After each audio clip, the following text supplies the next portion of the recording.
Nats Chat is brought to you by Walters. Make sure that you check out Walters' self-pour beer wall. Included on tap is Baby Shark IPA, Sunny Little Thing, Grapefruit Nectar, and more. Now the pitch, 3-2, driven to the air to deep left, down the line. This may go, going, and gone. Goodbye! Bang! Zoom goes into Burrow Vargas. His fourth home run of the year. Vargas gives the Nationals a one-run cushion to the bottom of the fifth inning. It's now Washington 3, Cincinnati 2. Finnegan ready. The 1-0 delivery, swinging a ground ball chopped over Finnegan. Here comes Abrams near the bag at second, fires on to first, and a curly W is in the books. The Nationals have defeated the Reds, and the streak of consecutive games without a win, a major league record at 43 in a row, comes to an end here this afternoon. And welcome to Nats Chat for Monday, August 29th, 2022, along with MASNsports.com Nationals insider Mark Zuckerman, who is at Nationals Park. I'm Al Galdi, host of the Al Galdi podcast. It has been said that nothing lasts forever. Who knows if that's true, but I do know this. The Nats streak of not having a starting pitcher register a win in a game will not last forever. The streak is over, and thanks to Patrick Corbin. Thank you, Patrick. Let's get that hashtag trending. A 3-2 win over the Cincinnati Reds at Nationals Park on Sunday afternoon to avoid a 3-game sweep as your 2022 Nats opening day starter. In theory, right, the number one pitcher in the rotation, the ace, the stopper, that guy, Patrick Corbin. 2 runs, 1 earned in 6 innings. He was good, and he got the win. He improved to 5-17 this season, and him getting the win ended the streak, a streak that you no doubt had heard about. The Nats streak of 43 consecutive games without a starting pitcher earning a win, longest such streak in modern Major League history. Mark, the streak is no more. It is nice that we no longer have to talk, read, or hear about the streak. Let the streak go away and never be heard from again. As the great Charlie Slows would say, remember where you are, so you remember where you were when the streak ended here on Sunday, August 28th, 2022. I'll tell you what, though. First of all credit to Patrick Corbin. He earned that win. But I'll also say this. I thought this game was the perfect example of why that stat and that streak is reflective of so much more than a starting pitcher. To get him the win, you need a good start. You need some offensive support. And then you need the bullpen to lock it down. And they did all of those things well and timed it out perfectly to end the streak. There were opportunities over the last 7 weeks or whatever it was where other games could have been won, and it wasn't because it was the starter's fault, but because the other things didn't come into play. In this case, they did all the right things at the right moments, just enough to win a game 3-2, and it feels like these days that's their only path to winning. It's got to be 3-2, 3-1. They are not scoring runs, so they needed all 3 of those runs today. Yeah, the Nats these days are not playing small ball. They're playing microscopic ball, okay? Like, this is how they win. This is how they have to win. I mean, even with other teams with bad offenses, you get the occasional offensive outbursts. I mean, you really just are not getting that at all with this team these days. It's really something. So you got to figure out other ways to get the job done, and the Nats figure out a way to get the job done. I mean, I think it's funny with the streak, right? Because, we all by now understand pitcher wins and how meaningless of a stat that is. But, with this team this season, it is reflective of the nature of the team and of the season, right? I mean, pitcher wins in a lot of ways a team stat. This is not a team that is winning often enough. And while for a good chunk of the season, the starting pitching hasn't been good, I think it's kind of funny that this streak happens now with the starting pitching actually having been better. You could argue like in some ways the starting pitching hasn't deserved to have this streak these last few weeks because the pitching has been at least decent or passable. And really the offense has been the culprit. But yeah, Patrick Corbin was good in this game. I mean, look, we know it. The Reds are not a good team. And there would have been a particular indignity of being swept by this Reds team, given how bad the team is. We know the Nats are worse, but still, I mean, you'd like to get at least a win in the series, and the Nats end up doing that. And, it's funny how things can play out, too, from a standpoint of, so Patrick Corbin pitches well, is at 82 pitches and gets pulled from the game. And Davey Martinez goes with his A bullpen, Hunter Harvey, Carl Edwards Jr., Kyle Finnegan. Certainly, the fact that the Nats have yet another off day coming up on Monday is a part of that. But you got to think Davey was wanting to get this win, wanting to get Corbin the win. You go with the A bullpen, you put all hands on deck, and you make sure to seal the victory. Yeah, you don't take any chances there. It's understanding the situation. Like you said, they're off the next day. those three have been very good in the big picture, Harvey, Edwards, and Finnegan. And I think part of him also, and I know we scoff at this sometimes, but you say, you know what, given the kind of season Patrick Corbin has had, and given the streak that's at stake here today, do you really want to take that chance, put him back out there for the seventh, and all of a sudden just one runner gets on, get into a little bit of a jam, you decide, all right, we're going to go to the bullpen here. Next thing you know, the tying run scores and the streak lives. Do you really want to do that to him? So it was a little bit of George Costanza, let him leave on a high note situation, which is fine. I don't have a problem with that at all, especially knowing the next day was off and that those three guys have been quite good for them. But I want to go back real quick. You mentioned how the rotation has been good here lately. The last 10 games, the rotation as a whole has a 3.91 ERA. And you say, well, that's good, but not great. Take out the Cade Cavalli debut on Friday night, and it's 2.91. So the starters have put them in position to win games. It's really been more reflection of the offense here lately.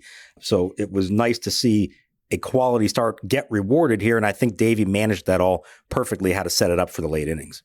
As awful of a season as this has been for Patrick Corbin, he now has a couple of things that he can at least point to and proudly boast of. So first of all, what he did on Sunday, snapping the winless streak for Nats starting pitchers. But remember, May 4th, 5-2 loss at Colorado, Corbin became the first Nats starting pitcher this season to toss a complete game. Now, it was a game in which he allowed 5 runs, 3 earned in 8 innings, but he technically had the first complete game of this season. So it's funny, as bad of a year as Corbin has had, he actually has a couple of things now that he can point to. But he was good in this game on Sunday. All credit to him. Like we said, 2 runs, 1 earned in 6 innings. Gave up just 4 hits, a homer, and 3 singles. 5 strikeouts versus 1 walk. 82 pitches, 52 strikes versus 30 balls. We know that he does this once every, 3, 4, 5 starts, whatever number you want to pick. He has a good outing. He does just enough to make you think that maybe possibly the Corbin of old can be summoned once again. And I think by now we're kind of coming to the realization that that's probably not going to be happening, but he does do this. Like, it's not like every outing is just some garbage outing from him. He still is capable of having a good outing, and he had a good outing on Sunday. He did. Let's remember who he's facing as well. We have to acknowledge that. This Reds lineup did not feature a whole lot of names that most people out there would know or be too intimidated by. But he pitched his way out of some early trouble that could have gotten worse. The first inning, he gives a back-to-back ground ball singles through the right side of the infield that if they're positioned a little differently, those might be outs. And then Joey Meneses bobbles a ball in right field. Now all of a sudden he's in a jam, first and third, nobody out.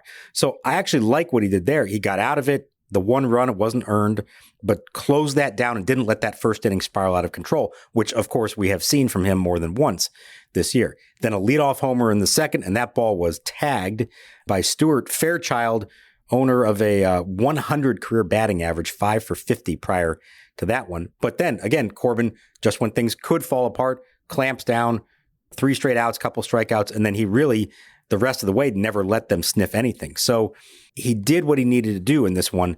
As far as the bigger picture goes, let's see now the rest of the way.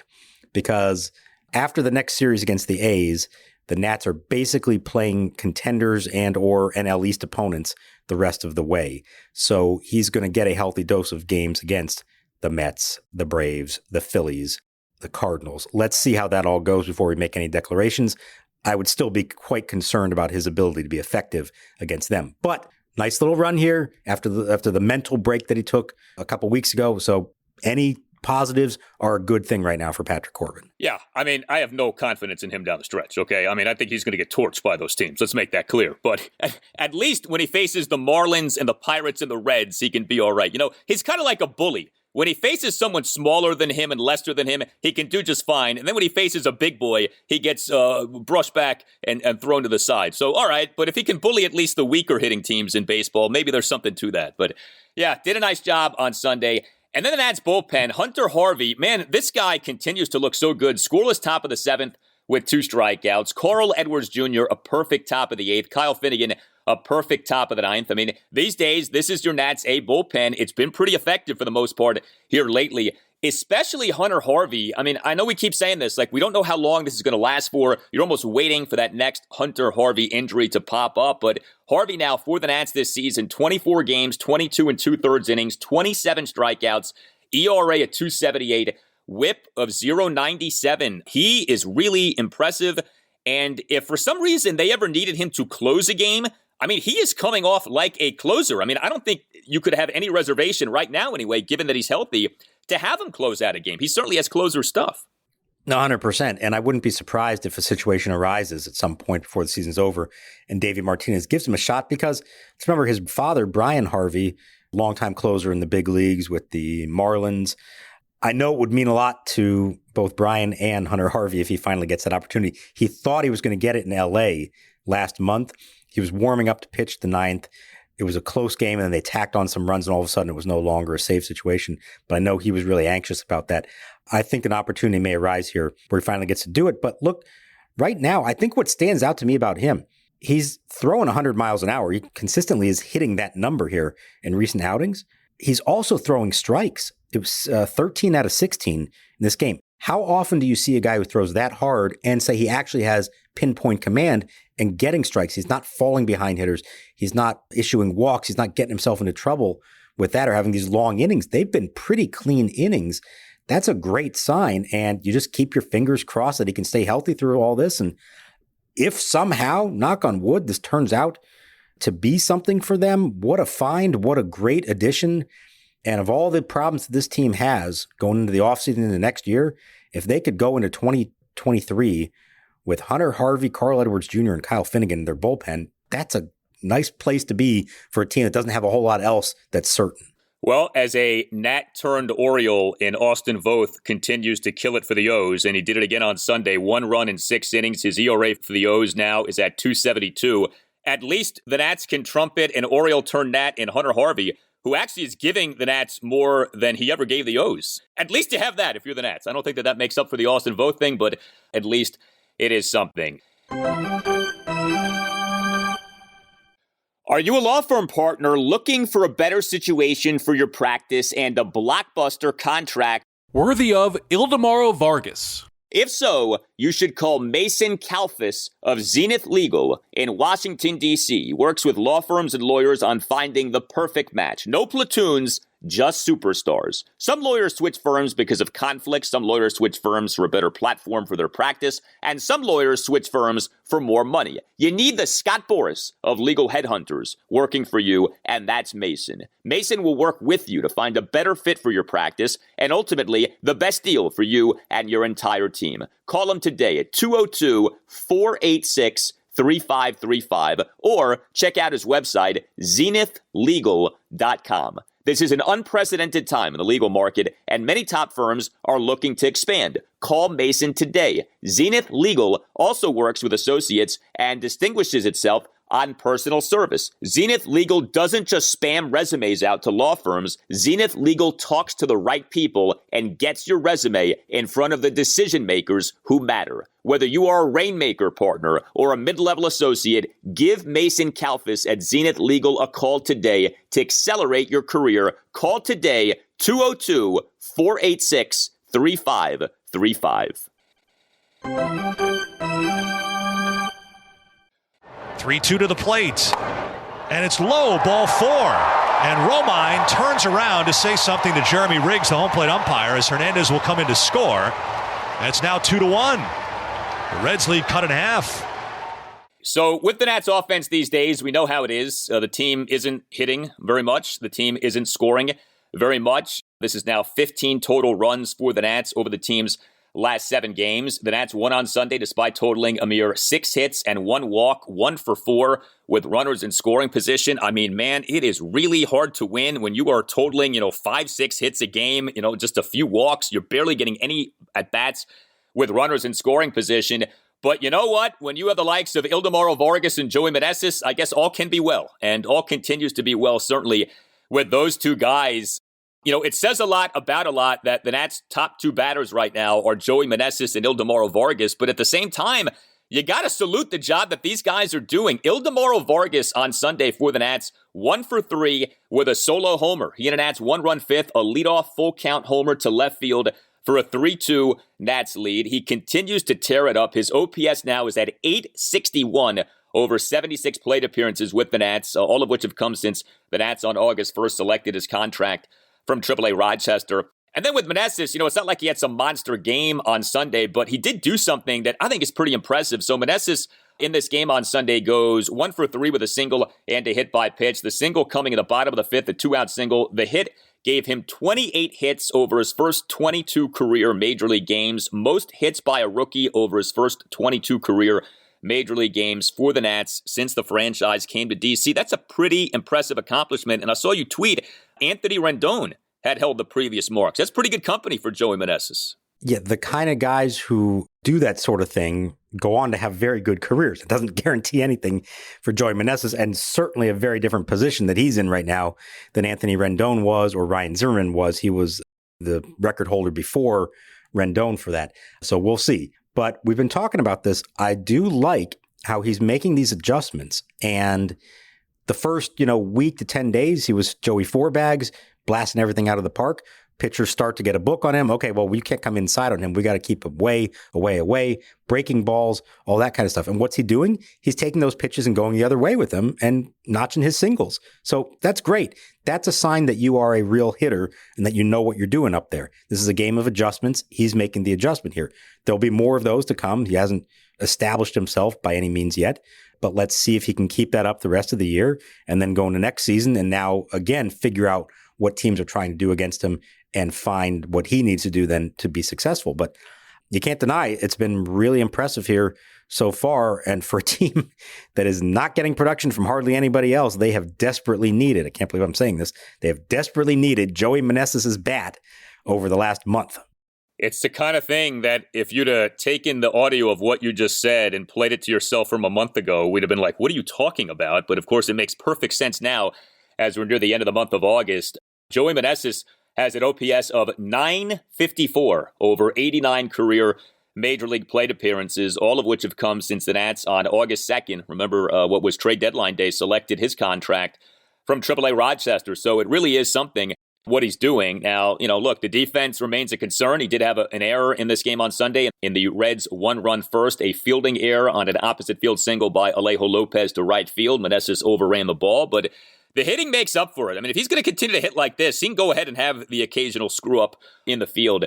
It's been nice to see this. And, I know we've said is it going to continue? What does this mean long term? I don't know that you can have any real faith that any of this means anything long term. I mean, a lot of this could end up being what we saw last season from guys like Lane Thomas and Alcides Escobar. And, it ends up not meaning much, at least, looking back on things right now, not meaning much. But for the moment, you take it and you ride it and you see kind of where it ends up taking you. So with some of these Nats who continue to struggle, C.J. Abrams ended up going hitless in this series. This was a rough series for him. It's been a rough go of it for him. We've talked about it. I mean, you want to be patient with him. You don't want to arrive at any major conclusions. Do you think that, is Abrams just going to be out there the rest of the season no matter what? Do you think the offensive struggles might cause Davey Martinez to give him a rest here or there? What do you think the tact is going to be from Davey with Abrams, really having a tough go of it so far offensively? No, I think he's going to be out there every day or, maybe a day or two off along the way for various reasons, but not performance-based, I don't think. Now, that said, there were some pretty weak at-bats in there. Little pop-up to the catcher in the fourth inning. So that's the inning where they finally had a chance to do something big. They load the bases with nobody out. Nelson Cruz draws a walk on what sure looked like a strike. 3-2 pitch that was clearly in the zone.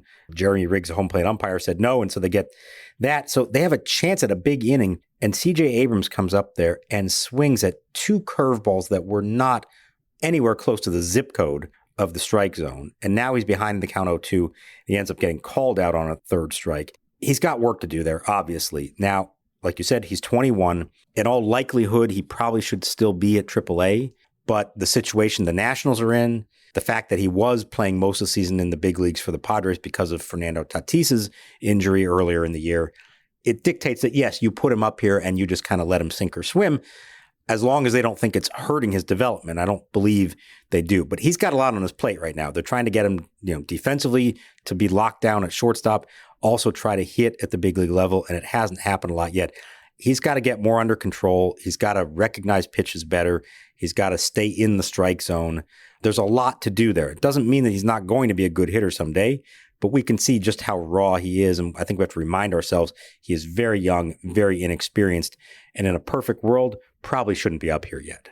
It's worth remembering Baseball America entering this season cited C.J. Abrams as the best hitter in all of minor league baseball. Like, he's not just some all-defense shortstop. He's supposed to be someone who can hit. It's interesting, though, hearing you say what you just said. I mean, we saw the Nats demonstrate extreme discipline with Cade Cavalli and not call him up until they felt that he was ready and not let what was going on at the major league level govern what they did with Cavalli at the minor league level. Why didn't they apply that to Abrams? I mean, I was super excited to see him debut. If the Nats didn't think that he was ready, why did they bring him up so quickly? I think it may have something to do with the fact that he was in the big leagues all year with San Diego. So it's not like this was his major league debut. What kind of look is that if you just acquired him in that kind of trade? He spent the first 4 months essentially in the big leagues, and now you're saying, well, no, actually, we're going to put him at AAA.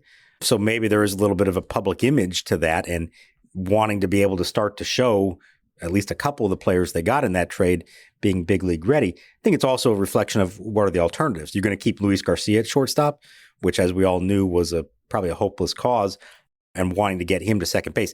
The fact they can play together, I think that does matter. They want them working together. So unless you're going to stick them both at AAA, and God knows what that would look like at the major league level if that was the case, I think it makes sense for that. But I think there's also an understanding here of he has a lot to learn.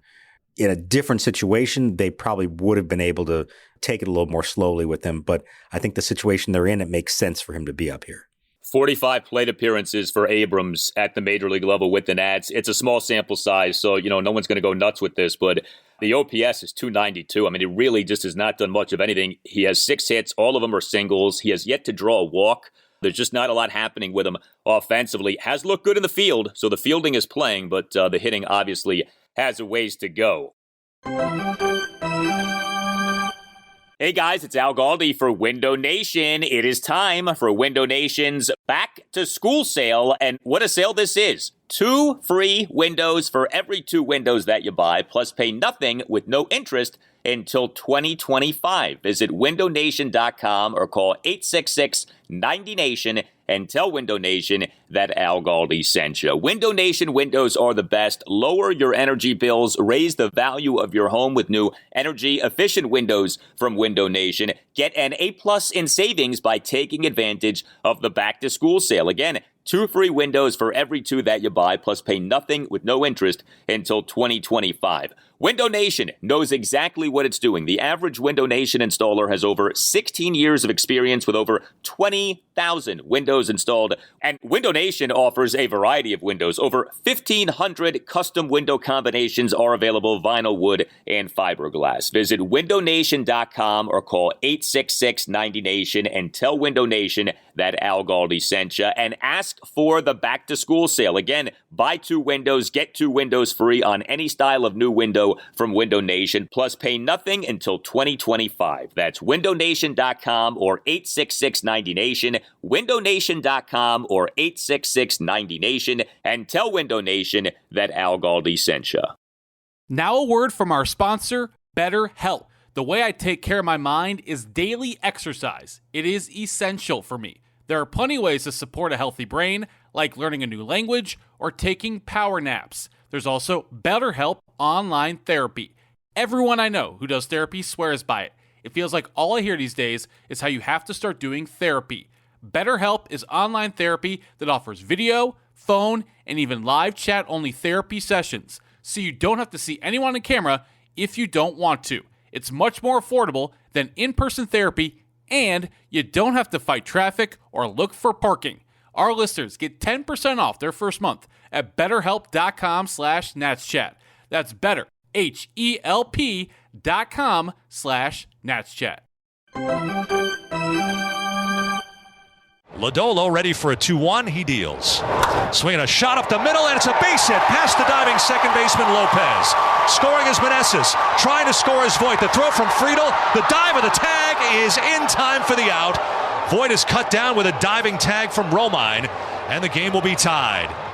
Well, when you're not hitting much as a team, the last thing that you want to be doing is making outs on the base paths. We know that has been a bit of an issue for the Nats this season, and the issue reared its ugly head once again on Sunday. So the Nats in this game scored the 3 runs. Luke Voit, in what was the Nats' 2-run fourth, drew a hit by pitch, but he ended up getting thrown out at home, wait for it, by a mile. How many times have you heard that phrase this season? Player X on the Nats thrown out at home by a mile. This was for the third out. This came on a Riley Adams 2-out RBI single up the middle to tie the game at 2. Was this, in fact, another ill-advised send by third base coach Gary DiSarcina from what you saw?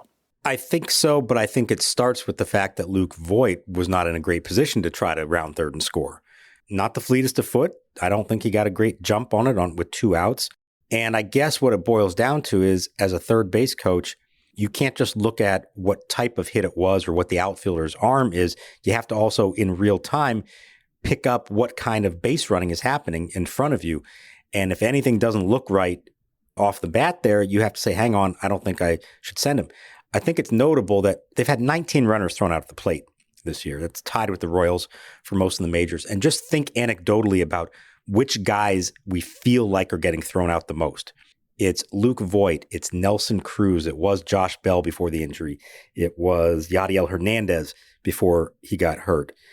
We're not seeing Cesar Hernandez, Victor Robles, CJ Abrams, Lane Thomas. It is the slower runners. And so I think the issue here is a combination of the decision to wave them around, but also that these are not good base runners to begin with and not putting themselves in a good position. And so maybe you don't push the envelope so much when it's one of those guys because they're not getting thrown out on close plays at the plate. They're getting thrown out by a lot. And that says to me, it's not just the waving around. It's they aren't in a position that you think they should be on that kind of hit to try to score. Yeah, I don't really get that. I mean, DiSarcina, he's not like new to baseball. He understands all this stuff. We're not saying anything that he doesn't already know. And we've seen enough of guys get thrown out, wait for it, by a mile this season at home plate to where you're like, this shouldn't keep happening like it's happening. And yet it does. And, I guess you could say, well, the Nats aren't scoring runs. And so they kind of feel this impetus to try to push the envelope a little bit. And, you can understand that to a point. But, there's a line between aggression and just foolishness. And it feels foolish when, again, guys keep getting thrown out by so much. I mean, what happened on this Voit play, for those who didn't watch the game, he ends up sliding not like right into home plate. He's tried to slide like around home plate. He was like near the pitcher's mound when he got tagged out. Like he was so out. I guess he was thinking like, let me try something to try to slide around the tag. But it's instructive of like how out he was. Like, and he knew that he was out. And, he's not a great base runner to begin with. And so, he's going to try something like that. It's not going to look great. You wonder too about guys getting hurt. If you're sending someone home who's not very fast and who is older and kind of a bulkier guy, and, Voigt's a pretty jacked up guy, like a guy can get hurt in a situation like that. Like you said, and we've seen this countless times as well, these runners are left either going in standing up or trying to make crazy elude the tag plays that have little chance of working because they are DOA on all of these. And so I would feel a little different if it was the fast guys getting thrown out. But the fact that it seems like it's always the slow guys tells me a few things. And I know you can't really play this game because who knows what would have happened. It's not apples to apples. But in the on-deck circles, that happens is Ildemaro Vargas. What happens when he leads off the fifth inning, lead-off homer? I'm not saying he would have hit a grand slam, but boy, it would have been nice the way he's been hitting lately to let him at least have a chance to come up there with the bases loaded and 2 outs instead of squandering that and going to the next inning. Sometimes, especially back in the old National League days with pitchers hitting, you wave a guy around when it's the bottom of the order because you don't trust those guys to get a hit. And maybe when it's Victor Robles behind him or the pitcher spot, you don't do that. But Vargas has done enough, as we've seen, to say that's not a reason to wave a guy around. Like he could still drive him in. So it just feels like there's a lot there. And I get it's tough in the moment, but it felt like that wasn't worth the risk. There wasn't a high enough percentage chance of him scoring. And it felt like you had a better chance if you just held him and let the next guy try to drive him in. You mentioned Victor Robles. He started all 3 games for the Nats in this series. He went 1 for 11 in the series with a single. Victor Robles on Sunday 0 for 3 with a strikeout. He in the month of August is slugging 190. He continues to have just a terrible offensive season. There was a brief spurt where he was starting to do a little bit better. The numbers have come crashing down. OPS of 571 on the year, slugging percentage 295 on the year. We know the story with Robles at this point. I want to ask you this. Do you think we're seeing the end of Victor Robles, perhaps with the Nats overall, or at the very least as an everyday player for the Nats? Or do you think it's possible that next season he still is out there on at least a semi-every game basis just because the Nats don't have much else right now in center field? Well, First of all, we have seen them try to make him not an everyday player multiple times over the last, really 12 months. And because of other things happening around them, they just find themselves in the spot where they think, well, he's still the best we've got. So if Yadiel Hernandez doesn't suffer what's now a season-ending calf injury, different story. You can have Yadiel in left and Lane Thomas in center and Meneses in right. Yadiel's out. Your only other outfielders now are Alex Call and Josh Palacios. Not to say that they're not worth taking a look at, because you don't really know what you have, but it's not like there's anybody that's so clearly demanding to be playing ahead of Victor. I'm sure defense is part of it, wanting to try to put your best foot forward out there and help your pitching staff out. But I don't know. I think it has to do with what else they do. I don't think they would go into next season saying, hey, Victor, you're still our starting center fielder.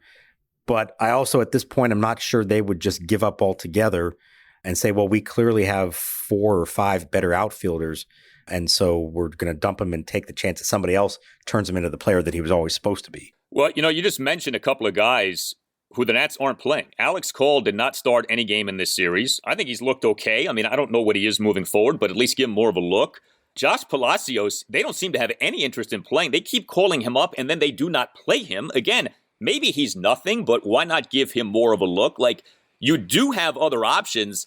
I mean, I thought about this. If you're Andrew Stevenson, how do you feel about where you rank in the organizational outfield hierarchy right now? Andrew Stevenson has been toiling at AAA Rochester with all of the injuries and the struggles for Nats outfielders this season. Stevenson, I don't think he has been called up this season, has he? I don't recall him having been called up, and yet, he's been passed by all these other guys. So it's like, look, the options aren't great. I'm not trying to say that they are, but there are other people. Look, if you're just trying to use the rest of this season to give Victor Robles one last shot at this, fine. I don't really have an issue with that. But, there are other avenues the Nats could go down in these remaining weeks of their season. And at least right now, they're not going down those avenues. Yeah, so the deal with Stevenson, remember, is late in spring training, he was actually DFA'd. He cleared waivers, decided to stick around and go to AAA, but he is not on the 40-man roster. So for them to bring him back, they would have to clear a spot, do that, and then if they didn't keep him, go through that whole process again. So that does tell you what they think about him. But I mean, think about guys like Andrew Stevenson, Jake Knoll, Adrian Sanchez. There are several players who we've seen here in the past and we thought maybe could be a part of this, even when the team was good, who have been buried at AAA and are not getting the call now. They are way down the depth chart, and I wouldn't expect anything to happen with them anytime soon. All right, so next up for the Nats is another off day. It's crazy with this Nats schedule. It feels like they either go 2 weeks without an off day, or now they have the stretch of 3 off days in 8 days. Like, you couldn't spread this out a little more, MLB? But anyway, another off day for the Nats on Monday.